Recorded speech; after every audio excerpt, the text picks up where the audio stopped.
할렐루야. 행복한 또 오늘 주일이 되고 한 주간도 행복한 여러분 나날이 되시길 축원합니다. 오늘 우리는 고난주일, 종려주일을 이렇게 맞이했습니다. 그래서 저희들이 창세기의 강해를 조금 접어두고 오늘 예수님의 그 행적을 우리가 살펴보면서 잠시 은혜를 나누고자 합니다. 주님께서 우리에게 명령하신 말씀 가운데 마태복음 16장 24절에 보니까 누구든지 나를 따라오려거든 자기를 부인하고 자기 십자가를 지고 나를 따를 것이니라, 이렇게 말씀을 하셨어요. 우리 모두가 다 자기 십자가를 지고 주님을 따르는 사람이다라는 뜻이 그대로 전해지고 있는 겁니다. 자기 십자가를 지고 주님을 따른다. 정말 우리가 이 세상을 살아갈 때에 자기 십자가가 뭔지도 모르고 그렇게 살아갈 때가 너무나 많습니다. 여러분은 여러분이 질 십자가가 뭔지 아십니까? 자기 십자가를 모르니까 자기 십자가를 지고 주님을 따를 수가 없는 거죠.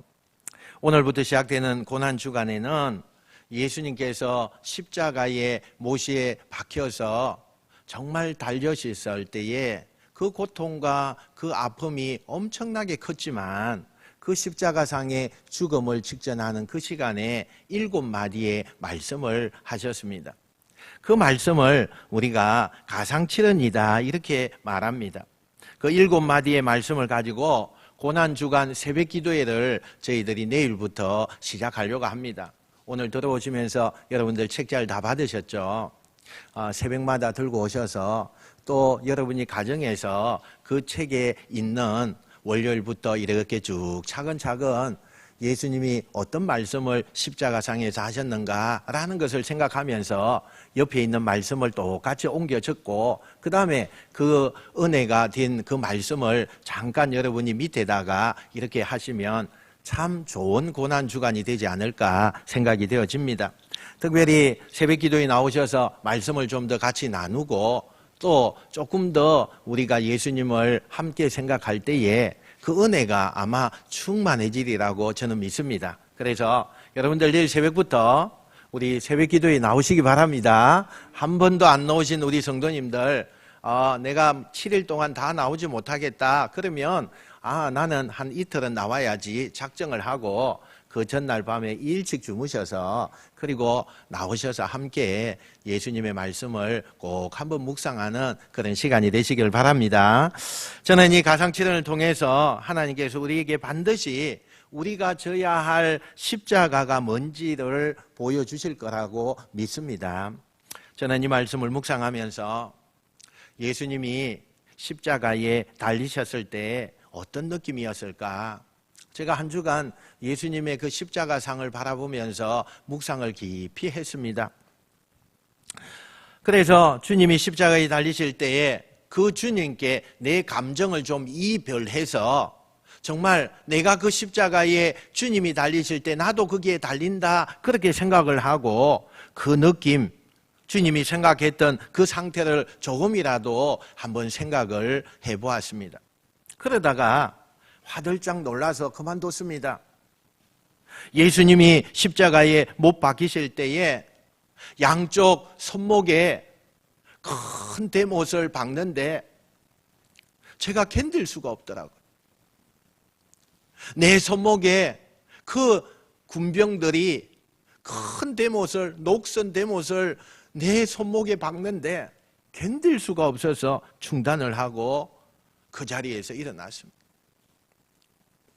상상할 수도 없을 만큼 끔찍한 그런 일들이 일어나는 것을 보게 되었습니다. 한동안 가슴이 뛰어서 안정이 안 될 정도로 그렇게 흥분이 되었습니다. 예수님의 십자가는 정말 끔찍하고 무서운 것이었습니다. 로마법에 의하면 사람을 십자가에 처형할 때에 조건을 아주 까다롭게 그렇게 만들었다고 이야기합니다. 이 키케로라고 하는 신학자는 십자가는 가장 잔인하고 무서운 죽음이다 이렇게 이야기를 했다고 해요. 그러니까 아무에게나 십자가행을 주지 못하게 그렇게 법을 만들었다는 거죠. 너무 그 십자가의 행위 끔찍하고 너무 무서운 거니까. 로마 시민들은 어떤 죄를 지어도 십자가의 크기에는 매달지 말자고 그렇게 이야기를 했다고 그래요. 그 십자가에 예수님이 달리셨습니다. 그리고 그 십자가에 달리셔서 7마디 말씀을 하셨습니다. 그 큰 고통을 겪다 보면 사람이 아무 말을 할 수가 없다는 겁니다. 너무 고통이 커서 사람의 입에서 그 어떤 말도 나오지 않는다고 그래요. 아프다는 것 외에는 아무것도 생각이 나지 않는다는 겁니다. 예수님께서 십자가에 달리신 그 고통은 정말 우리가 당해야 하는 모든 고통의 가장 최상의 그런 고통인 겁니다. 그때 예수님이 7마디를 하셨는데 그때의 7마디가 비명일까요? 아니면 신음이었을까요? 이 예수님께서 십자가에 달리셔서 못 박힌 상태에서 하신 첫 번째 말씀이 내일 새벽에도 좀 하겠지만 오늘 읽은 말씀입니다. 예수님이 십자가에 못 박혀 달리실 때에 많은 유대인들이 나와서 구경을 했습니다. 관원들이 그 모습을 보면서 막 비난했습니다. 군인들이 희롱을 했습니다. 예수님의 그 십자가상 밑에는 로마 군인들이 예수님이 입고 있었던 그 옷 한 조각이라도 더 가지고 가려고 제비를 뽑고 있었습니다. 그런 상황에서 예수님은 하나님 앞에 기도를 드리셨습니다. 아버지, 저들을 사하여 주옵소서. 자기들이 하는 것을 알지 못합니다.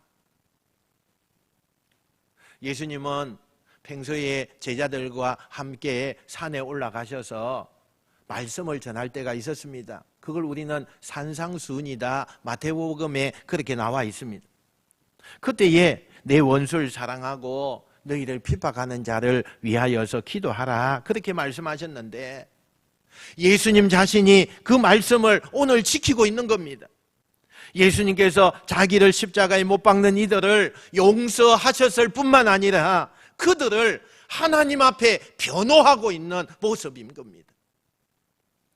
모르니까, 자기가 하는 일이 뭔지 모르니까 하나님 저렇게 하는 거 아닙니까? 그러니 하나님 용서해 주셔야 되지 않겠습니까? 실제로 예수님을 십자가에 못 박는 이들은 자기들이 지금 무슨 일을 하고 있는지 알지 못했습니다. 만약에 그들이 실제로 예수님을 십자가에 못 박는 이들이 자기들이 무슨 일을 하는지 알았다면 하나님의 아들을 십자가에 못 박는 걸 진짜 알고 있었다면 그렇게 할 사람이 누가 있겠습니까? 그런데 여러분, 모르고 지었다고 해서 그 죄가 아닌 것이 아닙니다. 오히려 죄를 짓고도 죄인인 줄 모르는 것이 그게 너무 무서운 죄입니다. 너무 무서운 죄예요. 내가 하고 있는 일이 이것이 죄인가? 이걸 모르는 사람은 너무 심각한 거예요. 예수님을 십자가에 못 박으라고 빌라도에게 예수님을 데리고 갔더니 빌라도가 이렇게 저렇게 신문을 하다가 예수님에게 도저히 십자가에 못 박을 그런 제목을 찾지 못합니다. 그래서 유대인들이 자꾸만 십자가에 예수를 못 박으라고 하니까 빌라도가 물을 떠다와서 손을 씻었습니다. 그리고는 그 유대인들에게 이야기합니다. 나는 이 일에 아무 책임이 없다. 그런 뜻이죠. 그러면서 너희들이 책임져라. 그때 이 유대인들이 이렇게 막 소리를 쳤습니다. 마태복음 27장 25절이에요. 우리 한번 같이 읽어봅시다. 시작. 백성이 다 대답하여 이르되 그 피를 우리와 우리 자손에게 돌릴지어다 하거늘. 정말 이 말이 어떤 말입니까? 그들이 모르니까 이런 말을 하는 거죠. 안다면 이런 말 못하죠. 예수님 하나님의 아들을 십자가에 못 박아 피 흘리게 한 그 죄값을 자기들과 자기 자손들에게 돌리라, 이런 말을 어떻게 할 수 있어요? 정말 몰랐어요. 모르고 그 끔찍한 죄를 지금 짓고 있는 겁니다. 사람들이 흔히들 어떻게 죄 안 짓고 살 수 있느냐 그런 말을 합니다. 정말 모르니까 하는 거죠. 죄가 뭔지 정말 모르니까요. 조나단 에드워드라고 하는 이 목사님이 이런 말을 했습니다. 그 사람들을 지옥에 1분만 데려다 놓으면 그가 평생 동안 죄를 짓지 않을 것이다. 이런 말을 했어요. 그들이 죄를 짓는 그들을 1분만 지옥에다가 데려다 놓으면 절대로 자기가 죽을 때까지 죄를 짓지 않을 것이다. 사람들이 죄가 뭔지를 모릅니다. 그러니까 죄 안 짓고 어떻게 살아? 아예 마음을 죄에다가 활짝 열어놓고 그 죄를 받아들이려고 준비하고 있습니다. 그래서 죄를 짓고 죄의 종노릇을 하려고 그렇게 한다는 거죠. 어떤 모임에서 이 땅에 음란물을 다 제거되도록 우리 기도합시다. 우리 능력으로 할 수 없지만 기도는 할 수 있잖아요. 그러면서 했답니다. 그랬더니 어떤 분이 이런 대답을 했어요. 그러면 무슨 재미로 삽니까? 그러면 무슨 재미로 삽니까? 깜짝 놀랄 말이죠. 깜짝 놀랄 말이에요. 모르는 거예요. 죄가 얼마나 무서운가, 죄가 얼마나 실제로 사람들이 무서운가를 몰라요. 비록 그들이 하나님의 아들을 십자가에 못 박는 것이 얼마나 무서운 죄인지, 그리고 자기들이 못 박는 그분이 하나님의 아들인지 그들이 몰랐다 하더라도 그 죄값을 어찌 작다고 우리가 이야기할 수 있겠습니까? 그런데 예수님은 한사코 하나님 앞에 매달리셨어요. 지금 예수님의 손과 발에 대못이 박혀 있습니다.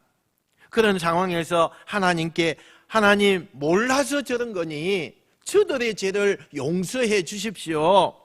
그렇게 기도해야 하셨어요. 여러분, 이 기도가 응답받았을까요? 응답 못 받았을까요? 응답받았죠. 예수님이 하나님께 드리신 기도는 어떻게 응답이 안 될 수가 있겠습니까? 예수님이 죽은 후에 50일이 지났습니다. 그 다음에 오순절 마가의 다락방에 성령이 임하고, 그리고 베드로가 뛰쳐나가서 예루살렘 거리에서 너희들이 죽인 그 예수가 부활하셨다고 그렇게 선포했을 때 수많은 사람들이 가슴을 치면서 어찌할꼬 저들이 베드로에게 나왔습니다. 그때 베드로가 그들에게 말하기를 자기가 지은 죄를 회개하고 죄 사함을 받으라. 그리고는 예수 그리스도의 부활의 복음을 그들에게 전해 주었습니다. 그날 3,000명 이상의 사람들이 회개하고 하나님 앞에 예수님을 믿었다 그랬어요. 여러분, 어떻게 그런 일이 일어날 수가 있습니까? 어떻게 3,000명이나 넘는 그런 사람들이 그 시각에 그런 회개 역사가 일어날 수 있다는 거죠. 예수님이 십자가에서 기도하셨기 때문에, 자기들이 몰라서 죄를 짓기 때문에 하나님 그 용서해 주십시오, 그런 기도를 했기 때문에 역사가 일어난 겁니다. 흔히들 유대인들이 예수님을 십자가에 못 박여 죽었기 때문에 40년 뒤에 예루살렘이 완전히 멸망하고 2000년 동안 그들이 자기 나라가 없이 살아가는 종노릇하는 그런 백성이 되었다고 말하기도 합니다. 히틀러가 가스실에서 유대인들을 600만 명이나 학살을 했습니다. 이런 끔찍한 일이 어떻게 일어났습니까? 유대인들이 예수님을 십자가에 죽게 했기 때문에 그런 일이 일어났다고 말하는 사람들도 있습니다. 절대 그렇지 않습니다. 유대인들은 예수님의 기도를 통해서 다 용서함을 받았습니다. 예수님께서 십자가에서 분명히 저들은 알지 못해서 그러니 아버지 저들의 죄를 사하여 주시옵소서 기도했고, 또 하나님은 그렇게 용서하셨습니다. 유대인들이 600만 명이나 확살당한 것은 벌 받아서 그런 게 아닙니다. 그것은 전적으로 사단의 역사입니다. 또 하나, 유대인들만이 예수님을 십자가에 못 박은 것이 아니라는 사실이에요. 우리 모두가 다 사실 예수님을 십자가에 못 박은 자들입니다. 저와 여러분의 죄 때문에 예수님이 십자가에 못 박히셨잖아요. 예수님을 십자가에 못 박은 죄는 용서받을 수 없다. 그러면 예수님의 십자가는 불완전한 십자가가 되는 겁니다. 우리에게도 구원의 가능성이 전혀 없어지는 거죠. 예수님께서 십자가에서 저들이 자기가 하는 것을 알지 못하니 아버지 저들을 사하여 주시옵소서. 이 기도는 그 현장에 있었던 유대인들과 로마 관원들에게만 한 기도가 아닙니다. 저를 위한 기도였고 여러분을 위한 기도였다는 사실을 믿으셔야 합니다. 베드로가 예수님을 3번이나 부인했을 때 예수님은 이 기도를 하셨어요. 저가 하는 일을 알지 못하니 저들의 죄를 용서해 주시옵소서. 스데반을 죽이려고 사울이라고 하는 사람이 돌을 던져서 스데반을 죽이는 끔찍한 일을 벌일 때 그때 주님은 그 사울을 위해서 기도합니다. 자기가 하는 일을 알지 못하니 저를 사하여 주시옵소서. 똑같이 저와 여러분을 위해서도 주님께서 그렇게 기도하셨습니다. 저가 하는 일을 알지 못하니 저들의 죄를 좀 사해 주십시오. 그래서 우리가 구원받은 겁니다. 그리고 우리가 날마다 예수님 안에서 새날을 살 수 있는 이 은혜를요, 우리가 받은 거예요. 우리의 실패와 좌절, 하나님 앞에 배신하고 주님께 불순종한 그 죄가 얼마나 많습니까? 하루를 지나고 나서 저녁에 생각하면 얼마나 우리가 죄 가운데서 죄를 많이 지었습니까? 그러나 주님은 우리를 다시 정결케 하시고 다시 새날을 시작할 수 있는 은혜를 주시는 겁니다. 그게 예수님께서 십자가에서 이 기도를 저와 여러분을 위해서 드린 그 기도의 역사입니다. 라이어라고 하는 목사님이 계신데 용서에 대한 설교를 하시면서 거기에 한 초등학교 선생님 시를 인용했다고 합니다. 수업이 끝났다. 그 아이는 떨리는 입술로 내 책상 앞에 왔다. 선생님, 새 종이가 있나요? 이번 건 망쳤어요. 나는 온통 얼룩진 종이를 받고 깨끗한 새 종이를 주었다. 그리고 그 아이의 지친 마음을 향해 속삭였다. 얘야, 이번에는 더 잘해보렴. 하루가 끝났다. 나는 떨리는 마음으로 보좌 앞에 나아갔다. 주님, 새 날이 있나요? 오늘은 완전히 망쳤어요. 주님은 온통 얼룩진 내 날을 받고 깨끗한 새 날을 주셨다. 그리고 나의 지친 마음을 향해서 속삭이셨다. 얘야, 이번에는 더 잘해보렴. 여러분, 여러분의 지난 주간은 어떠셨습니까? 잘 살아보고 싶었고 바로 살아보고 싶었잖아요. 그런데 또 망쳤어요. 또 구겨졌어요. 오늘 주님 앞에 우리가 어떻게 나올 수 있었습니까? 주님께서 저가 하는 일을 알지 못합니다. 저를 사하여 달라고 주님이 하나님께 구하셨기 때문에 그 용서의 은혜로 우리가 이 자리에 나온 겁니다. 그리고 주님은 우리에게 새날을 오늘 주시는 거잖아요. 다시 시작해. 이제는 어제같이 살지 마. 이제는 정말 거룩하고 경건하게 한번 살아봐. 나와 동행하자. 내가 너와 함께 있잖아. 그렇게 새날을 우리에게 허락받은 거잖아요. 이 은혜를 십자가에서 우리 모두가 받은 겁니다. 그러면 우리가 져야 할 십자가가 뭐죠? 똑같이 바로 이 용서의 십자가인 겁니다.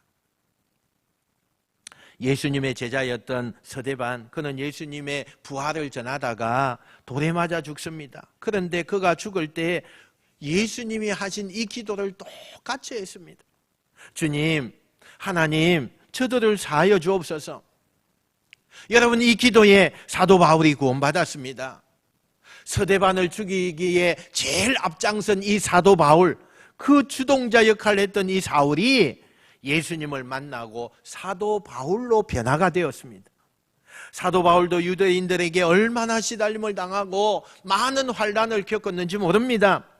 그런데 그 사도 바울이 자기를 핍박하는 동족 유대인을 위해서 그들이 구원받을 수 있다면 나는 저주를 받아도 좋습니다. 이렇게 고백을 하는 것을 보게 돼요. 여러분, 로마서 9장 3절 말씀 한번 같이 읽어봅시다. 로마서 9장 3절입니다. 시작. 나의 형제 곧 보륙의 친척을 위하여 내 자신이 저주를 받아 그리스도에게서 끊어질지라도 원하는 바로라. 아멘. 아멘. 이것이 사도 바울이 진 십자가입니다. 여러분, 십자가의 용서를 여러분이 진짜 받았다면 여러분도 아버지, 나를 미워하는 자 저를 사하여 주옵소서. 자기가 무슨 죄를 짓고 있는지 모릅니다. 하나님, 나에게 이런 마음의 상처를 준 그 사람을 하나님 용서해 주옵소서. 이렇게 기도해야 한다는 겁니다. 여러분, 용서하지 못하는 마음이 얼마나 무서운지 아십니까? 산이나 바다에 가보면 얼마나 아름답습니까?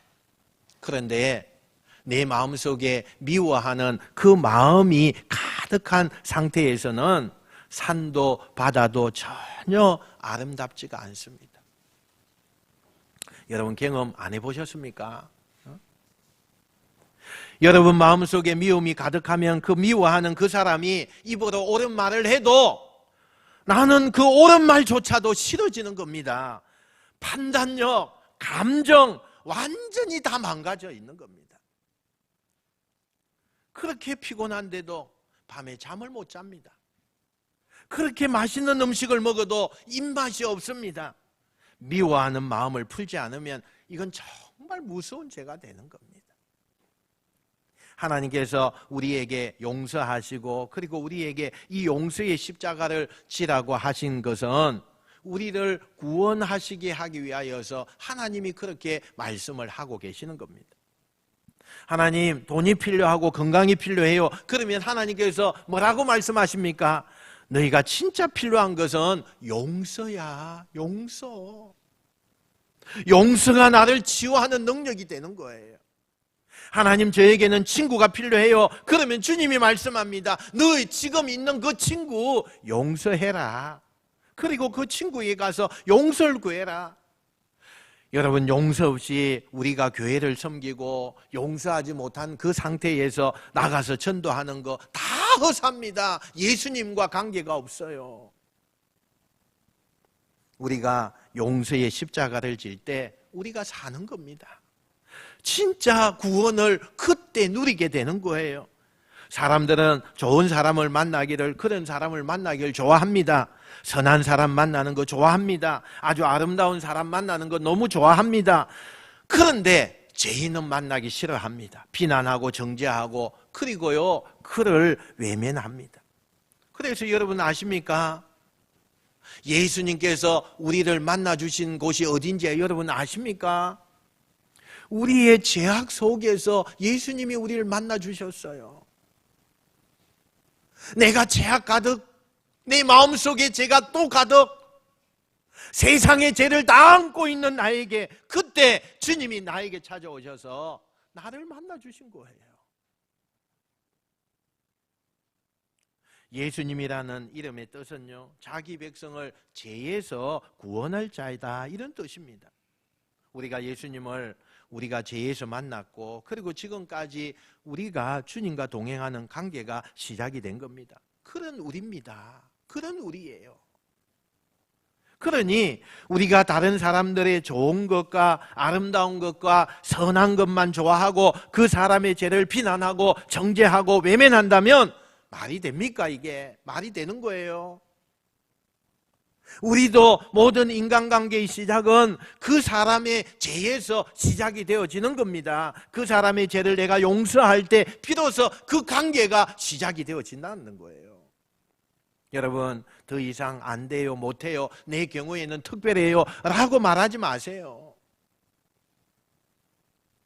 하나님, 저가 알지 못해서 그러니 저를 사하여 주옵소서, 이 고백이 여러분을 살리는 겁니다. 할렐루야.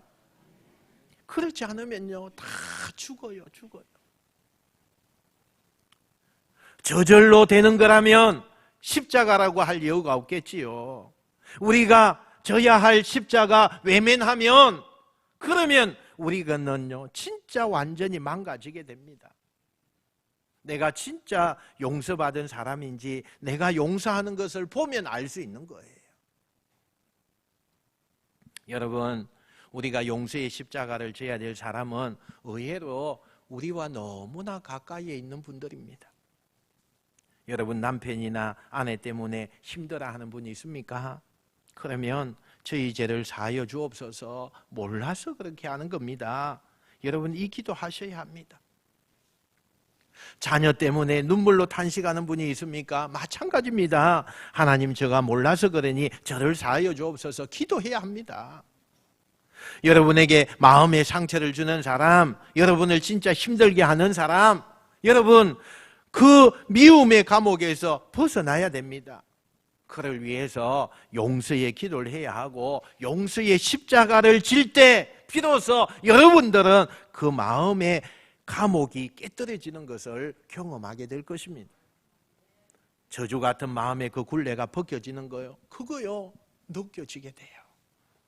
가장 강력한 기도, 가장 놀라운 응답의 기도는, 가장 확실하게 응답해 주신 기도는 용서의 기도입니다. 용서의 기도예요. 이 기도 속에서 비로소 진짜 구원받은 자가 평안이 어떤 건가를 느끼게 돼요. 그곳에 기쁨과 감사와 사랑이 솟구쳐 나오게 되는 것입니다. 오늘 이 시간 이 은혜를 우리 모두가 다 받았습니다. 이제는 정말 누려야 합니다. 그 은혜 누리면서 살아야지요. 그리고 여러분도 이 용서의 기도를 드리는 자기 십자가를 진짜 지고 주님을 따르는 자가 다 되시길 축원합니다. 이 시간 우리가 찬양을 한 곡 하려고 합니다. 여러분, 우리가 잘 아는 305장인데요. 이 찬송을 우리 1절만 2번 할 겁니다. 그러면 여러분이 주님의 그 용서와 은혜가 얼마나 큰가를 느끼게 되고, 또 그것뿐만 아니라 나도 용서의 사람이 돼야 되겠다, 여러분 기도하셔야 돼요. 우리가 찬양을 드리면서 기도하셔야 돼요. 아직도 용서 못한 사람이 있습니까? 안 됩니다. 용서하셔야 돼요. 우리 한번 찬양 불러봅시다.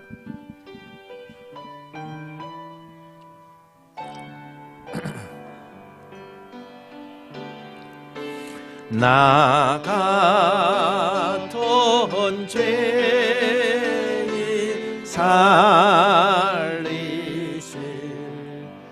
주 은혜 놀라워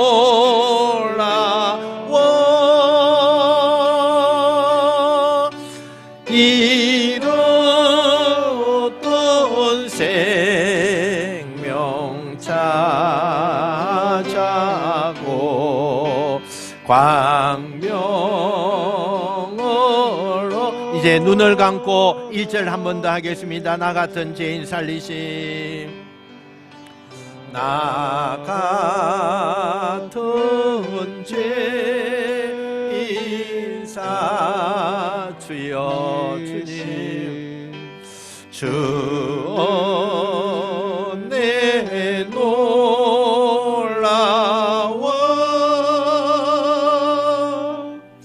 잃었던